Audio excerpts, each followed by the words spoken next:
इधर मुख्यमंत्री पुष्कर सिंह धामी घटना स्थल पर हैं। वहीं दूसरी तरफ पूर्व मुख्यमंत्री हरीश रावत का रो रो कर बुरा हाल है।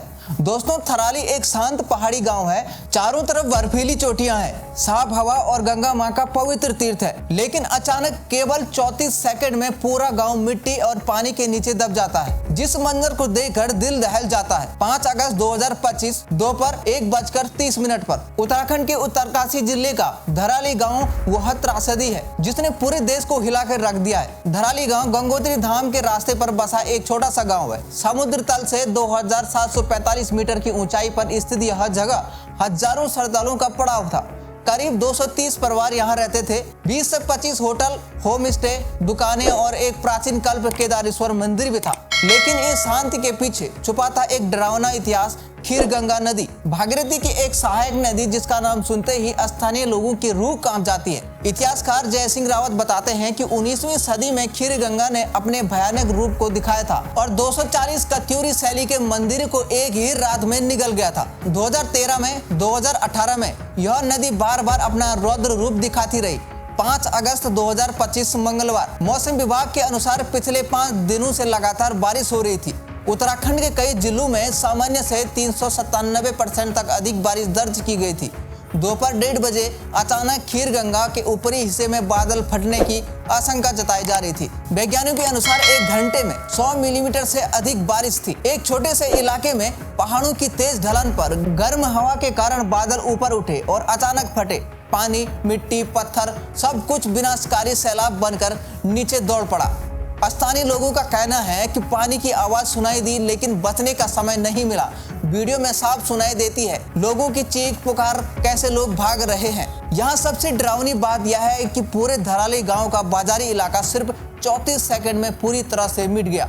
जो वीडियो सामने आए हैं वह बेहद खौफनाक है। एक तेज धारा पहाड़ों से उतरती है और अपने रास्ते में आने वाले हर एक चीज को बहा ले जाती है। घर, दुकानें, होटल, गाड़ियां, सब कुछ कागज के टुकड़े की तरह बह गए। जो आदमी बड़ी मुश्किल से बच पाए, वीडियो में दिख रहा है कि कीचड़ और पानी से भरी जगह से किस तरह निकलने की कोशिश कर रहे हैं और दूर से लोग चिल्लाकर उन्हें भागने को कह रहे हैं। उनमें से एक आदमी था महेंद्र चौहान। उनकी बहन और बहनोई और उनका बच्चा उस दिन से लापता है। वे मुख्यमंत्री पुष्कर सिंह धामी से मिले और सीएम धामी ने उनको आश्वासन देते हुए कहा जल्द ही हेली सेवा शुरू की जाएगी ताकि और लोगों को भी बचाया जा सके। स्थानीय निवासी पवन नोटियाल बताते हैं कि धराली के अधिकांश ग्रामीण उस समय मुखवा में हर दूध मेला में गए हुए थे, वरना और भी बड़ी तबाही हो सकती थी। हरसिल कैंप के 11 सैनिक अभी भी लापता है।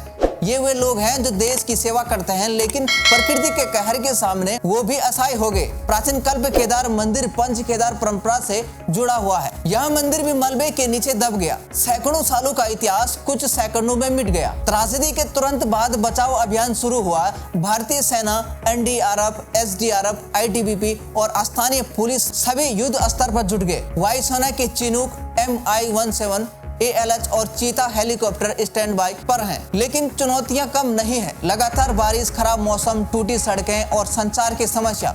भटवाड़ी में उत्तरकाशी हरसिल मार्ग पूरी तरह तबाह हो गया है। मुख्यमंत्री पुष्कर सिंह धामी खुद घटना स्थल पर पहुंचे हैं और प्रधानमंत्री नरेंद्र मोदी ने केंद्र की पूरी मदद का आश्वासन दिया है। अब सवाल यह है कि आखिरकार क्लाउड बर्स्ट होता क्यों है। वैज्ञानिकों के अनुसार यह तब होता है जब गर्म हवा तेजी से ऊपर उठती है। पहाड़ों की वजह से हवा और तेजी से ऊपर जाती है। बादलों में पानी इकट्ठा हो जाता है, अचानक बारिश हो जाती है और हिमालय क्षेत्र में यह और भी खतरनाक है क्योंकि चट्टानें कमजोर हैं, ढलान बहुत तेज है, मिट्टी पानी को जल्दी सोखती नहीं है। साथियों, क्या यह महज संयोग है कि पिछले 10 सालों में उत्तराखंड में ऐसी घटनाएं बढ़ रही हैं। 2013 में केदारनाथ त्रासदी हुई, 5700 अधिक मौतें वहां हुई। 2021 में ऋषि गंगा त्रासदी हुई, 200 से भी ज्यादा मजदूर मारे गए। 2024 में यमुनोत्री हाईवे का क्लाउड बर्स्ट, 2025 में धराली में तबाही। वैज्ञानिकों का कहना है कि जलवायु परिवर्तन की वजह से हो रहा है। जैसे तापमान बढ़ रहा है, मानसून का पैटर्न बदल रहा है, एक्सट्रीम वेदर इवेंट्स बढ़ रहे हैं। दून विश्वविद्यालय के अध्ययन के अनुसार उत्तराखंड में 140 से अधिक एक्सट्रीम हाइड्रोमेट्रोलॉजिकल घटनाएं हुई हैं। लेकिन क्या सिर्फ जलवायु परिवर्तन ही जिम्मेदार है? पर्यावरणविद अनूप नोटियाल कहते हैं यह आपदा पूरी तरह से मानव निर्मित है। राजनेता और नौकरशाह जिन्हें पर्यावरण संतुलन की बुनियादी समझ नहीं है, वे उत्तराखंड की योजना प्रक्रियाओं से बाहर किए जाने चाहिए। नदी के किनारे हो रहे अंधाधुंध निर्माण, पहाड़ों को कटान, जंगलों की कटाई, खनन गतिविधियां आदि इसमें शामिल है। धराली में यह पहली बार नहीं हुआ। इतिहास गवाह है कि खीर गंगा का यह रौद्र रूप सदियों से है।